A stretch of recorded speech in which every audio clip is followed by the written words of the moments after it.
الفرقان الحميد. فأعوذ بالله السميع العليم من الشيطان اللعين الرجيم ببركة بسم الله الرحمن الرحيم. واعتصموا بحبل الله جميعا ولا تفرقوا. قال النبي صلى الله عليه وآله وسلم: إن أمتي لا تجتمع على ضلالة، فإذا رأيتم اختلافا فعليكم بالسواد الأعظم. وقال النبي صلى الله عليه وآله وسلم: لا تجتمع أمتي على ضلالة. آمنت بالله صدق الله العظيم وصدق رسوله النبي الأمين المكين المختار الكريم، ونحن على ذلك لمن الشاهدين والشاكرين، والحمد لله رب العالمين. اللهم رب اشرح لي صدري ويسر لي أمري واحلل عقدة من لساني يفقه قولي. اللهم نبر قلوبنا بالقرآن وزين أخلاقنا بالقرآن ونجنا من النار بالقرآن وادخلنا الجنة مع القرآن. عرش حق ہے مسند رفعت رسول اللہ کی، دیکھنی ہے حشر میں عزت رسول اللہ کی. قبر میں لہرائیں گے تا حشر چشم نور کے، جلوہ فرما ہوگی جب طلعت رسول اللہ کی. لا ورب العرش جس کو جو ملا ان سے ملا، لا ورب العرش جس کو جو ملا ان سے ملا. بٹھتی ہے کونین میں نعمت رسول اللہ کی. وہ جہنم میں گیا جو ان سے مستغنی ہوا، وہ جہنم میں گیا جو ان سے مستغنی ہوا. ہے خلیل اللہ کو حاجت رسول اللہ کی، ہے خلیل اللہ کو حاجت رسول اللہ کی. ذکر روکے فضل کاٹے نقص کا جویاں رہے، پھر کہے مردک کہ ہوں امت رسول اللہ کی. اہل سنت کا ہے بیڑا پار، اصحاب حضور نجم ہے اور ناؤ ہے عطرت رسول اللہ کی. خاک ہو کر عشق میں آرام سے سونا ملا، جان کی اکسیر ہے الفت رسول اللہ کی. اے رضا خود صاحب قرآن مداح حضور، تجھ سے کب ممکن ہے پھر مدحت رسول اللہ کی. معزز و محترم و محتشم بزرگوں اور دوستوں، ہم عمر نوجوان ساتھیوں، عزیز پیارے بچوں، السلام علیکم ورحمۃ اللہ وبرکاتہ. بحمدہ تعالی و بکرم مصطفیٰ صلی اللہ علیہ وآلہ وسلم، اللہ جل جلالہ عمر والہ نے کرم کیا، احسان کیا کہ اپنے حبیب لبیب صاحب الاولاق سیاہ افلاق حضور احمد مجتبی محمد مصطفیٰ ارواحنا روح الفدا صلی اللہ علیہ وآلہ وسلم کے امت میں پیدا فرمایا. اشرف المخلوقات کا تاج سر پر سجایا اور ساتھ ہی ساتھ بہترین امت کے خطاب سے نوازا. اللہ کے اس پر کروڑہ احسان ہے، اور ساتھ ہی ساتھ ہم اور آپ جمعہ کریم کی سعادتوں سے بہرور ہو رہے ہیں. اللہ کریم اس کی برکتوں، رحمتوں، عنایتوں سے مجھے اور آپ کو مالا مال فرمائے. آئیں کچھ عرض و معروض سے پیشتر سب سے پہلے اپنی اور ساری کائنات کے مرکز عقیدت انیس بے کساں چار ساز درد منداں کونین کی مسیحا حضور احمد مجتبی محمد مصطفیٰ ارواحنا روح فدا صلی اللہ علیہ وآلہ وسلم کی بارگاہ پرانور میں عقیدت و محبت کے ساتھ پورے ذوق اور شوق کے ساتھ بآواز بلند درود پاک کا ہدیہ پیش کریں. اللهم صل على سيدنا محمد وعلى آل سيدنا محمد كما صليت على سيدنا إبراهيم وعلى آل سيدنا إبراهيم إنك حميد مجيد. اللهم بارك على سيدنا محمد وعلى آل سيدنا محمد كما باركت على سيدنا إبراهيم وعلى آل سيدنا إبراهيم إنك حميد مجيد. الصلاة والسلام عليك يا رسول الله، الصلاة والسلام عليك يا حبيب الله، الصلاة والسلام عليك يا نبي الله صلى الله عليه وآله وسلم. رفیقان گرامی، حالات حاضرہ کے پیش نظر چہار جانب کو اپنے نگاہوں پہ رکھتے ہوئے آج ایک حساس پہلو کو آپ کے سامنے رکھنا ہے. آج میری گفتگو کا عنوان ہے اتحاد زندگی ہے اور اختلاف موت ہے. اس عنوان پر سینکڑوں دفعہ تقریریں کی گئی، خطابات کیے گئے، لیکن آج اس عنوان کے دائرے میں ایک اہم موڑ کو میں آپ کے سامنے رکھنے کی کوشش کروں گا. میرا اللہ قرآن مجید میں ارشاد فرماتا ہے وَاعْتَصِمُوا بِحَبْلِ اللَّهِ جَمِيعًا وَلَا تَفَرَّقُوا. اللہ کی رسی کو مضبوطی کے ساتھ تھام لو اور فرقوں میں نہ بٹو، تفرقہ پیدا نہ کرو. اور آقا کونین علیہ السلام کا فرمان عالی شان امام طبرانی اپنی کتاب معجم الکبیر الطبرانی میں نقل کرتے ہیں ان امتی لا تجتمع على ضلالہ فاذا رأيتم اختلافا فعليكم بالصواب الاعظم. اس حدیث مبارکہ کا مفہوم یہ ہے میری امت کبھی گمراہی پر جمع نہیں ہو سکتی جب تم اختلاف دیکھو، جب تم انتشار دیکھو، جب تم لوگوں کو ٹکڑوں میں دیکھو، جب تم لوگوں کے اندر جو ہے وہ لوگوں کو بٹتا ہوا دیکھو. تو رسول کائنات علیہ السلام کا فرمان ہماری رہبری کرے گا کہ جب ایسا اختلاف دیکھو تو سواد اعظم کے ساتھ ہو جاؤ.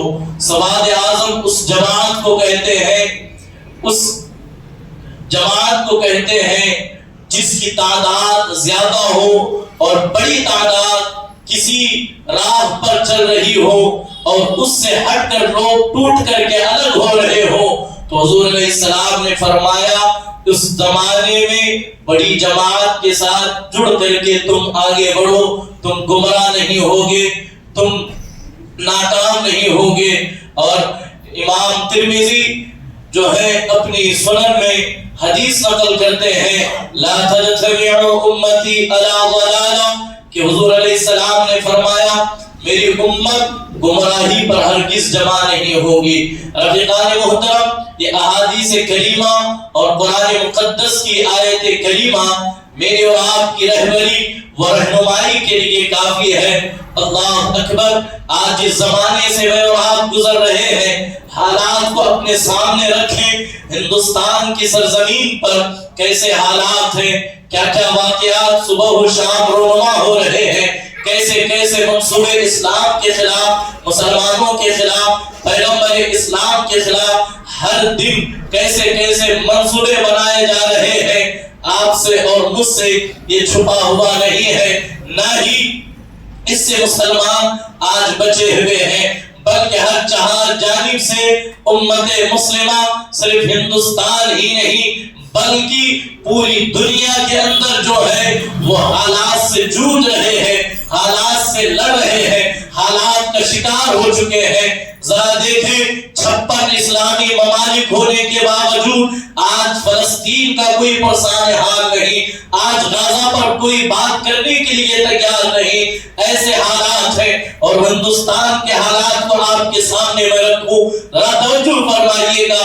ہم اتحاد کی بات تو کرتے ہیں، اتحاد چلا چلا کر کے تو کہتے ہیں، اتحاد کا رونا تو روتے ہیں، لیکن خدا کی عزت کی قسم آج تک وہ اتحاد نظر نہیں آیا جس اتحاد کو امت کی ضرورت ہے، جس اتحاد کی امت کو ضرورت ہے، وہ اتحاد امت مسلمہ میں آج تک نظر نہیں آیا۔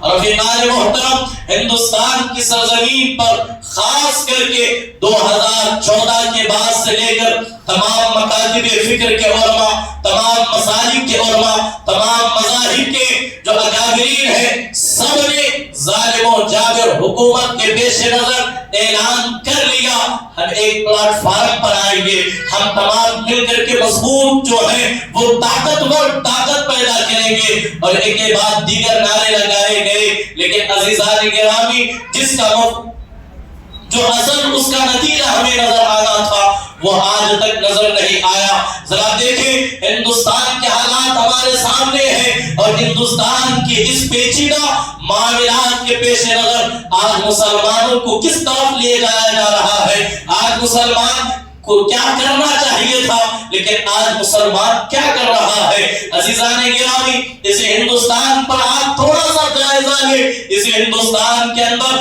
مسلمان خصوصیت کے ساتھ ہر جانب سے مسلمان حالات سے دوچار ہے، مسلمان پریشان ہے، مسلمان کا کوئی پرسان حال نہیں۔ ایک طرف بے روزگاری ہے، ایک طرف مسلمانوں کے پاس کوئی اچھا کاروبار اور اچھے بزنس کا کوئی جو ہے وہ مضبوط نظام نہیں ہے، دوسری طرف آج مسلمان جو ہے علم سے کوسوں دور ہوتا ہوا جا رہا ہے۔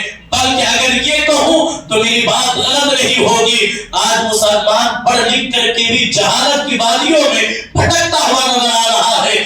آج سے چند دن پہلے سچر کمیٹی کی رپورٹ نے عدالت میں یہ اپنی رپورٹ پیش کی کہ ہندوستان کی سرزمین پر مسلمان آج جو ہے شیڈول کاسٹ سے بھی، ٹرائل کاسٹ سے بھی تعلیم کے میدان میں، ایجوکیشن کے میدان میں، علم کے میدان میں مسلمان اس سے زیادہ گر چکا ہے، مسلمان اس سے نیچے آ چکا ہے۔ ایک طرف مسلمانوں کی بے روزگاری ہے، ایک طرف مسلمانوں کی علم سے دوری ہے، دوسری طرف فرقہ وارانیت، فسادات ہندو مسلم پر کا نام لے کر مسلمانوں کو برگلایا جا رہا ہے، مسلمانوں کو منتشر کیا جا رہا ہے۔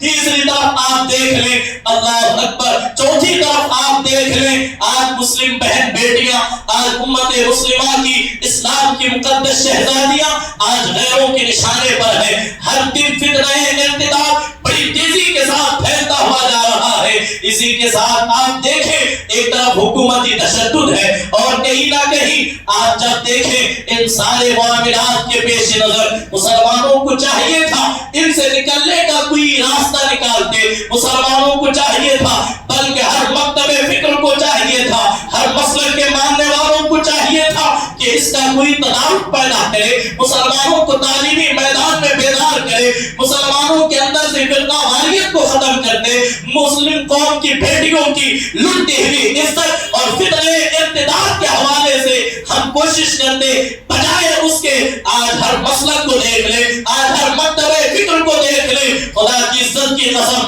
میں بڑی ذمہ داری سے کہہ رہا ہوں، آج ہر مکتب فکر کے لوگ دوسرے مکتب فکر پر انگلیاں اٹھا رہے ہیں، دوسرے مکتب فکر کو نشانہ بنا رہے ہیں، اور نشانہ بنا کر کے کہتے ہیں کہ جو ہم کر رہے ہیں وہی صحیح ہے، جو ہم کریں گے وہی صحیح ہوگا، ہمارے علاوہ سب غلط ہوں گے، ہمارے علاوہ سب گمراہ ہوں گے، ہمارے علاوہ سب ضلالت کی وادیوں میں گھوم رہے ہوں گے۔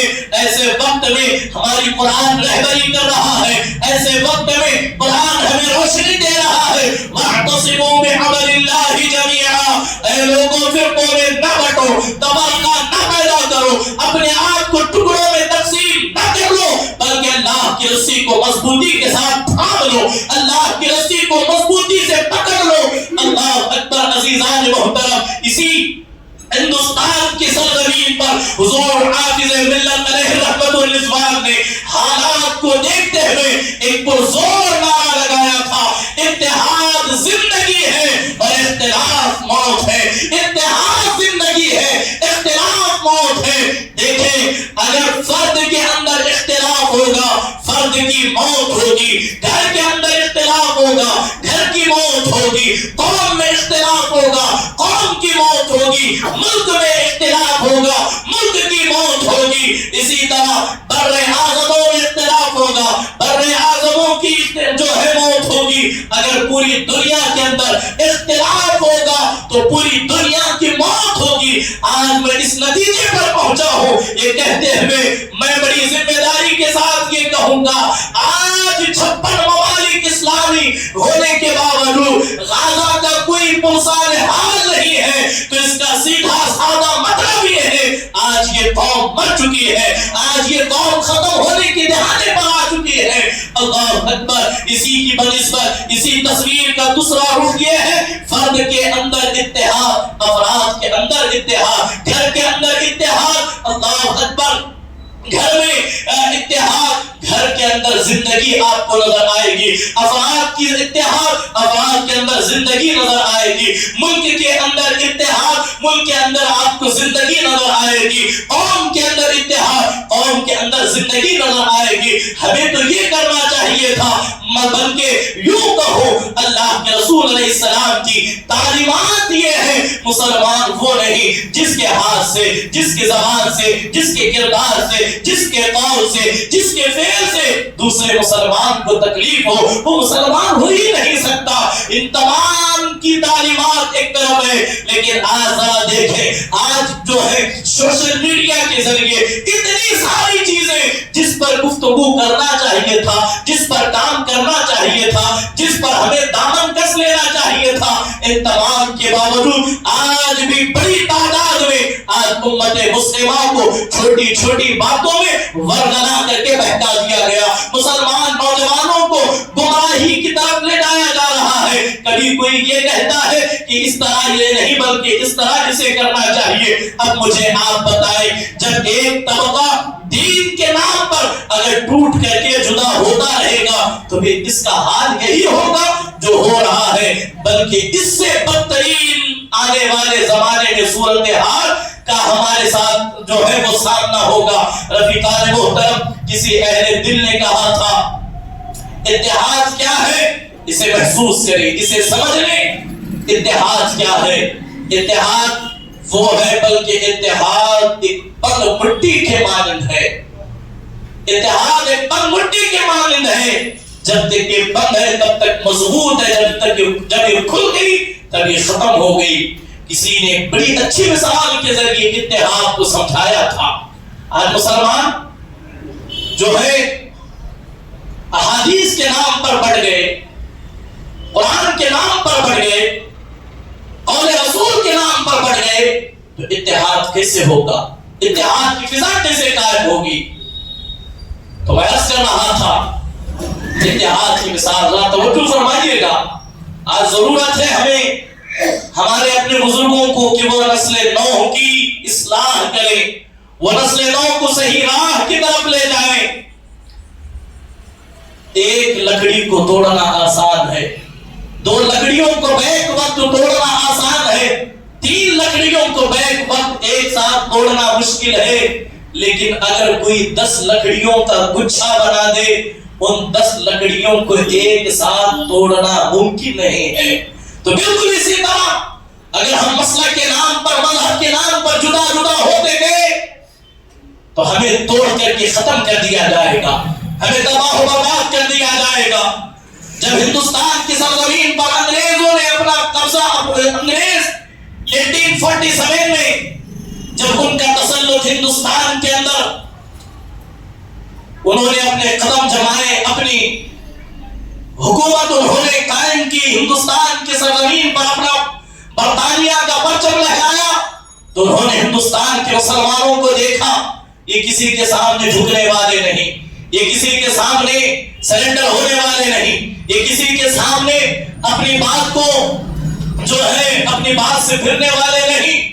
تو انگریز نے بڑی چالاکی کے ساتھ ایک منصوبہ بنایا، مسلمانوں کو اگر توڑنا ہے تو ایک ہی طریقہ ہے، مسلمانوں کو ننگا کر دو یہ تباہ نہیں ہوں گے، یہ نہیں ٹوٹیں گے، مسلمانوں کو بھوکا کرو یہ تباہ نہیں ہوں گے، مسلمانوں کو بے گھر کرو یہ تباہ نہیں ہوں گے۔ تو انگریز نے کہا آؤ کچھ ایسا منصوبہ بناؤ کہ مسلمان ساتھ رہ کر ایک مسجد میں نماز پڑھ کے ایک گھر میں رہ کر کے بھی مسلمان ٹوٹ جائے۔ تو انہوں نے کہیں اور حملہ نہیں کیا، انہوں نے دین کے اندر حملہ کیا اور دین کے نام پر مسلمانوں کو ایسے بانٹا، آج بھی مسلمان جو ہے وہ بڑھتے ہوئے نظر آ رہے ہیں، آج بھی مسلمان بڑھتے ہوئے نظر آ رہے ہیں۔ اتنے پیچیدہ حالات ہیں، اتنے پیچیدہ مسائل ہیں، اتنے اہم مسائل ہیں، آج نوجوانوں کو اس طرح کی طرف لے جانا چاہیے تھا جس حالات سے ہم گزر رہے ہیں۔ اس وقت مسلمانوں کو 3 چیزوں کی سب سے اہم ضرورت ہے، مسلمانوں کو 3 اہم چیزوں کی ضرورت ہے۔ آج چونکہ قریب ہم نے 15-20 سال کا بلکہ اس سے کئی زیادہ سالوں کا ہمارا آپ کے تلخ تجربہ ہے، اب مسلمانوں کو سیاست کی ضرورت نہیں ہے، مسلمانوں کو اپنی دیش بھکتی ثابت کرنے کی ضرورت نہیں ہے، مسلمانوں کو اب سڑکوں پر اترنے کی ضرورت نہیں ہے، کیونکہ باضابطہ طور پر ایک منصوبہ بنایا گیا، ملک کے اندر حالات ایسے پیدا کرو مسلمان کاروبار پر توجہ نہ دے بلکہ سڑکوں پر اترتا رہے، ملک کے اندر ایسے حالات پیدا کرو مسلمان اپنے ذاتی معاملات چھوڑ کر اسی میں الجھ کر کے رہ جائے، یہ کبھی ریلیاں کرتا رہے، یہ کبھی احتجاج کرتا رہے، یہ کبھی موم بتیاں جلاتا رہے، یہ کبھی کالی پٹیاں باندھتا رہے، انہی میں الجھا کر مسلمانوں کو تباہ و برباد کر دو۔ تو ایسے وقت میں ضرورت ہے 3 چیزوں کی طرف مسلمان توجہ کرے، 3 چیزوں پر گانٹھ باندھ لے، اور اسی پر خدا کی قسم حکومت ہمیں دیکھے نہ دیکھے پرواہ نہیں، حکومت ہمارا ساتھ دے یا نہ دے کوئی پرواہ نہیں، 3 چیزیں اگر مسلمانوں کے اندر مضبوط ہو گئی تو آنے والے وقت میں مسلمانوں کو کسی کی حاجت نہیں ہوگی۔ سب سے پہلی چیز مسلمان اپنے اندر ایجوکیشن کو تیار کرے، اپنے اندر علم کو، اپنے نوجوانوں کو اپنے بچوں کی تعلیم کی فکر کرے، انہیں بہترین ڈگریوں سے بہترین تعلیم سے انہیں آراستہ و پیراستہ کرے، اس لیے کہ علم اندھیرے کے اندر روشنی پیدا کرتا ہے، علم اندھیرے میں روشنی کا کام کرتی ہے۔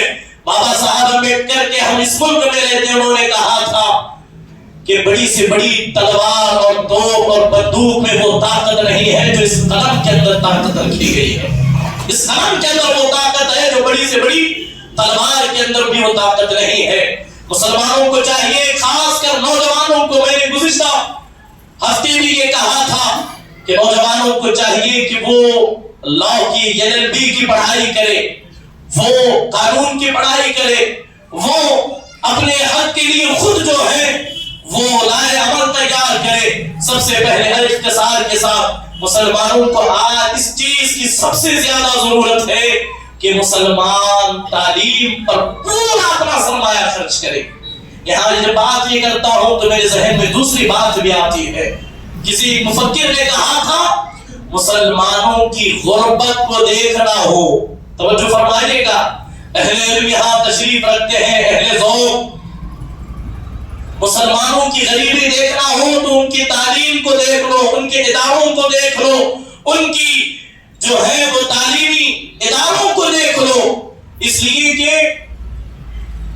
مسلمان تعلیم کے لیے کبھی قرض نہیں لیتا، مسلمان تعلیم کے لیے لون نہیں اٹھاتا، مسلمان تعلیم کے لیے بھوکا نہیں رہتا، مسلمان تعلیم کے لیے اپنے خواہشات کو نہیں دباتا۔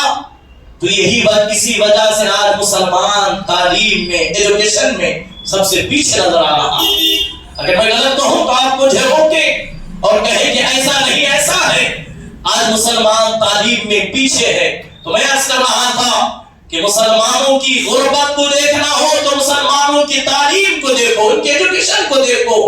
اگر مسلمانوں کی امیری دیکھنا ہو تو مسلمانوں کی شادیوں کو دیکھ لو، مسلمانوں کی شادیوں کو دیکھ لو، اس لیے کہ ایک شادی پر جتنا پیسہ پانی کی طرح بہایا جا رہا ہے، اگر اتنا پیسہ اسی بچے کی یا بچی کی تعلیم پر اگر خرچ کیا جاتا تو وہ بچہ یا وہ بچی تعلیم کے میدان میں بہترین کردار ادا کرتے ہوئے نظر آتی، بہترین کردار ادا کرتے ہوئے.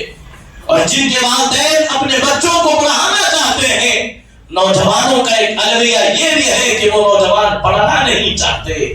وہ نوجوان اپنی پوری زندگی راستوں پر گاڑیوں پر بیٹھ کر رات رات گزار دیں گے، انٹرنیٹ پر جو ہے وہ ریلز دیکھتے ہوئے، پوسٹ پڑھتے ہوئے، سنیپ بھیجتے ہوئے، انسٹاگرام پر، سوشل میڈیا پر، لیکن وہ تعلیم کی طرف توجہ نہیں کرتے. یہی وجہ ہے آج مسلمانوں کے اندر تعلیم کا فقدان نظر آتا ہے. تو مسلمانوں کو چاہیے کہ آنے والے حالات سے لڑنے کے لیے سب سے پہلی چیز اپنے اندر علم کی جو ہے وہ شمع کو روشن کرے اور تعلیمی طور پر مضبوط ہو جائیں گے انشاءاللہ. اپنے بچوں کو پڑھانے کی فکر کرے. اس ہندوستان کی جو سب سے بڑی خانقاہ ہے اہل سنت کی، وہاں سے نعرہ لگایا گیا، بلکہ عملی جامہ بھی پہنانے کی کوشش کی گئی، آدھی روٹی کھائیں مگر بچوں کو پڑھائیں. آدھی روٹی کھا لیں، اپنا پیٹ کاٹ لیں، لیکن بچوں کو پڑھائیں. اس لیے کہ آپ بچوں کو اچھا کپڑا دے نہ دے، اچھا مکان دے یا نہ دے، زمین جائیداد دے یا نہ دے، بینک بیلنس دے یا نہ دے، LIC بنائے نہ بنائے، کوئی فرق نہیں پڑتا. آپ بچوں کو تعلیم دے دیں، وہی تعلیم انہیں ہر چیز دے دے گی، وہی تعلیم انہیں ہر چیز دے دے گی. تو دوسری چیز جو مسلمانوں کے لیے سب سے زیادہ اہم اور ضروری ہے، مسلمانوں کو چاہیے سارے اختلافات چھوڑ کر مسلمان کاروبار کے میدان میں مضبوط بن جائیں، مسلمان مالی طور پر مضبوط ہو جائیں. مسلمان فائنانشلی طور پر جب تک مضبوط نہیں ہوں گے انہیں دبایا جاتا رہے گا، انہیں دبایا جاتا رہے گا، انہیں پیچھے ڈھکیلا جائے گا. تو مسلمانوں کو آج میں ایک مثال کے ذریعے میں آپ کو ایک بات سمجھاؤں. ممبئی کی سرزمین پر ایک قوم ہے جسے غالباً بوہرا کی قوم کہتے ہیں. کیا کہتے ہیں؟ بوہرا قوم ہے. آپ وہ چھوٹی سی قوم ہے اور ان کے حوالے سے ایک آپ کو تعجب کی میں بات بتاؤں.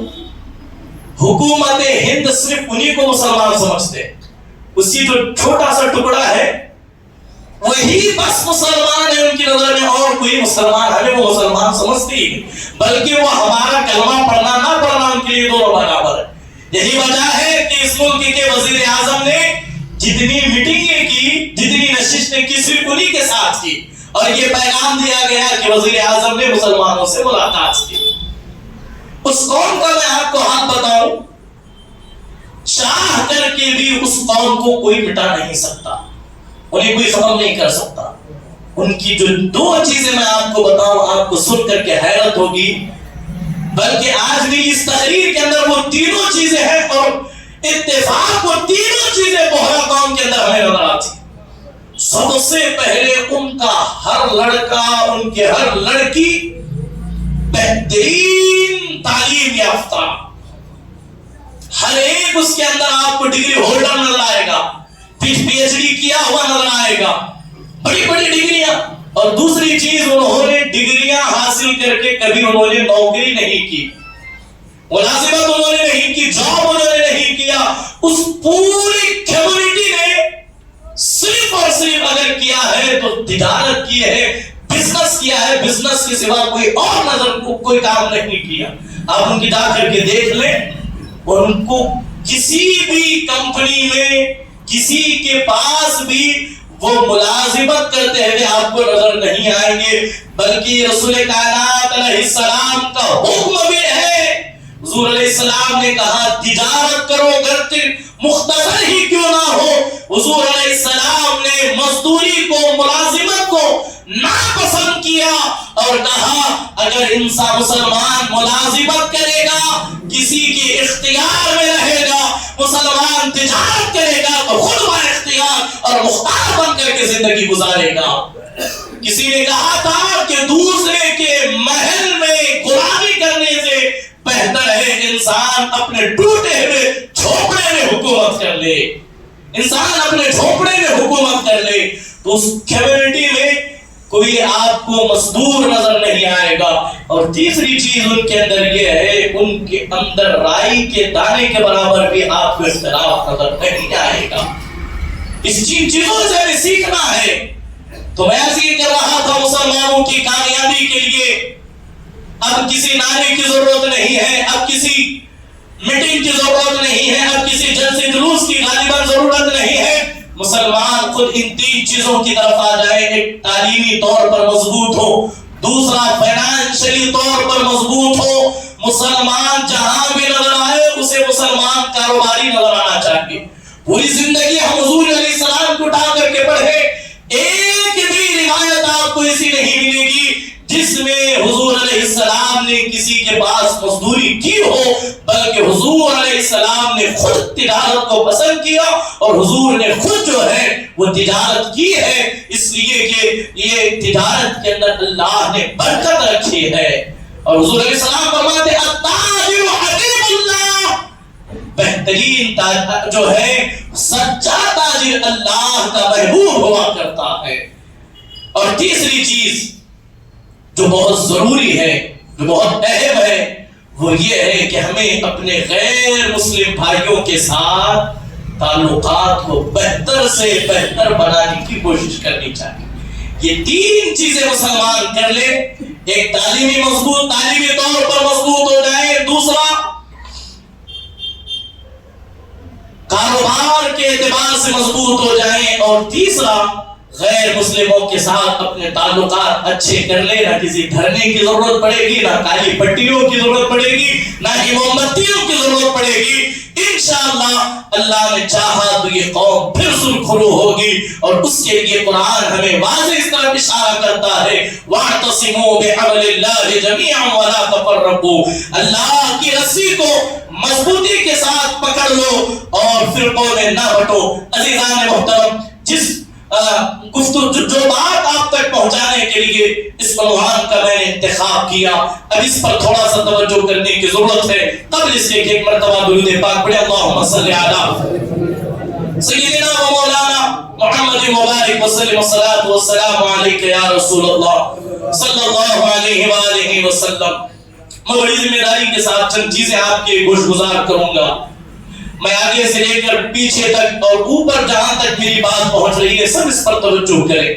آخر اس اختلاف کا اصل ذمہ دار کون ہے؟ ان اختلافات کا مجرم کون ہے؟ اور مسلم امہ کو بانٹنے کا کام کس نے کیا ہے؟ آپ دیکھیں، اتحاد کی ہم بات کرتے ہیں کہ اتحاد زندگی ہے اور اختلاف موت ہے. اتحاد زندگی ہے اور اختلاف موت ہے.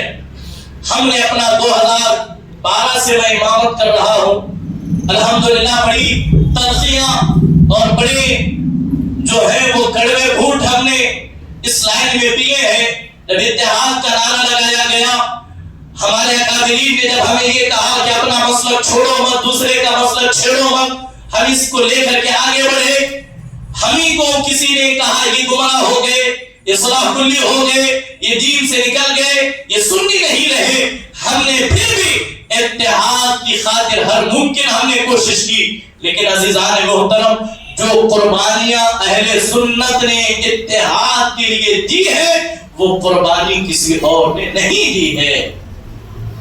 آپ اس پر تھوڑا سا توجہ کریں. آپ کو سمجھ میں نہ آئے تو مجھے آپ کبھی پوچھے کر آئے گا، میں اس کا آپ کو جواب دوں گا. اتحاد کیسے قائم ہوگا اس پر تھوڑا سا توجہ کرنے کی ضرورت ہے. اتحاد اس بنیاد پر قائم ہوگا جہاں چار افراد مل کر کے جا رہے ہوں. چاروں کو چاہیے کہ ایک ہی راہ پر چلیں، ایک ہی جیسا عمل اختیار کریں، ایک ہی جیسی راہ کو اختیار کریں. اگر چار کہیں جا رہے ہو، ایک یہ کہے کہ تم تین جہاں جا رہے ہو وہ غلط راہ ہے، میں ایک جہاں جا رہا ہوں وہ صحیح راہ ہے، تو مجھے بتائیں اتحاد ہوگا یا اختلاف ہوگا؟ ظاہر سی بات ہے. الحمدللہ اس کے کئی مکاتب فکر کے لوگوں نے کوشش کی. آج تک وہ راہ مکمل طور پر مضبوط تھی، لیکن آج سے چند سالوں سے، چند مہینوں سے سوشل میڈیا اور خصوصاً یوٹیوب کے ذریعے پڑوسی ملک کے کچھ نام نہاد فرقہ پرست مولویوں نے پورا دین کا ٹوکرا سر میں اٹھا کر کے نوجوانوں کو ورگلاتے ہوئے کہتے ہیں کہ یہ نماز نہیں ہے، یہ ہے نماز ایسے نہیں ایسے پڑھنی چاہیے، یہ طریقہ رسول اللہ کا نہیں بلکہ یہ طریقہ جو اتحاد کی فضا ہم نے قائم کی تھی، آج دین کے نام پر دوبارہ اس اتحاد کو توڑنے کی کوشش کی جا رہی ہے۔ میں بڑی ذمہ داری کے ساتھ نوجوانوں سے عرض کروں، ہم تک جو دین پہنچا ہے وہ یوٹیوب اور انٹرنیٹ کے ذریعے نہیں پہنچا ہے، ہم تک جو دین پہنچا ہے اس کے اندر ایک بڑی تعداد ہم تک دین سینہ بسینہ پہنچا ہے، ہم نے دیکھ کر کے بہت زیادہ سیکھا ہے۔ آج احادیث کے نام پر ایک نوجوان دوسرے کے اوپر انگلی اٹھا رہا ہے، ایک نوجوان دوسرے کو غلط قرار دے رہا ہے، حدیث کے نام پر آج ایک بڑی تعداد کو آج نوجوانوں کو ورگلا کر گمراہیت کا شکار کیا جا رہا ہے۔ تو میں تمام سے یہ گزارش کروں گا، اگر یہی حال رہے گا جو اتحاد کی فضا قائم ہے وہ ختم ہو جائے گی۔ اصل اتحاد اس چیز کا نام ہے کہ الحمدللہ آپ جہاں رہے، جن لوگوں کے ساتھ رہیں یا بلکہ جس مکتب فکر کے ساتھ آپ کھڑے رہیں، ضروری ہے اگر وہ آپ کو انہوں نے مدعو کیا ہے، آپ ان کے پاس گئے ہیں، تو جتنی دیر آپ ان کے ساتھ رہ رہے ہیں اپنا موقف ان کے موقف پر قائم کر لیں، اپنا موقف ان کے آپ کہیں گے نہیں وہ غلط ہے میں غلط ہوں، تو پھر یہ صرف کھوکھلا نعرہ ہوگا، اتحاد ایسے نہیں ہوگا۔ تو میں بڑی جو ہے بہت ساری اور بھی باتیں ہیں، لیکن ضروری ہے کہ خاص کر کے دین کے نام پر جو آج اتحاد کو خراب کیا جا رہا ہے، اس سے خاص کر کے نوجوان بچے۔ دیکھیں دین ہم تک 50 سال پہلے یا انٹرنیٹ کے ذریعے یا پھر جو ہے کسی اسکالر کے ذریعے نہیں پہنچا ہے، دین جو ہے رسول اللہ سے صحابہ نے سیکھا، صحابہ سے تابعین نے سیکھا، تابعین سے تبع تابعین نے، اور اس کے بعد مسلمانوں سے سیکھا۔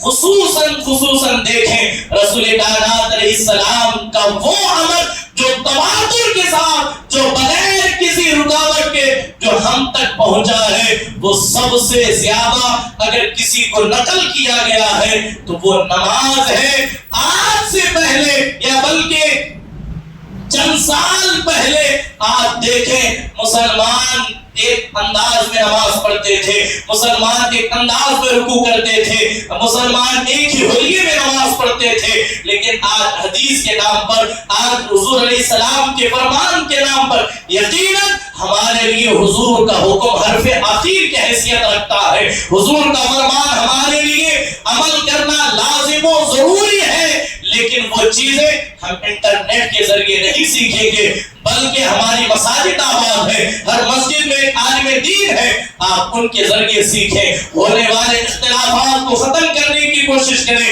اتحاد کی فضا پھر سے انشاءاللہ قائم ہوگی۔ اور ساتھ ہی ساتھ اگر اتحاد کی سب سے اہم مثال آپ کو دیکھنی ہے مسلمانوں کی، آزادی ہند سے پہلے اہل سنت کے علاوہ کوئی مکتب فکر نہیں تھا، اور اسی کو سواد اعظم کہا جاتا ہے۔ مسلمانوں کو چاہیے کہ دوبارہ اسی سے جڑ جائیں۔ اللہ کے رسول علیہ السلام فرماتے ہیں ان امتی لا تجمعوا على ضلالہ فاذا رأيتم اختلافا فعليكم بالسواد الاعظم، میری امت گمراہی پر جمع نہیں ہو سکتی جب تم اختلاف دیکھو تو سواد اعظم یعنی بڑی جماعت کا عمل، جس معاملے میں بڑی جماعت کا عمل ہو، اسی عمل کو، اسی راہ کو اختیار کر لو، تم گمراہ نہیں ہوگے، تم ضلالت کی وادیوں میں نہیں جو ہے وہ گمراہ ہوگے۔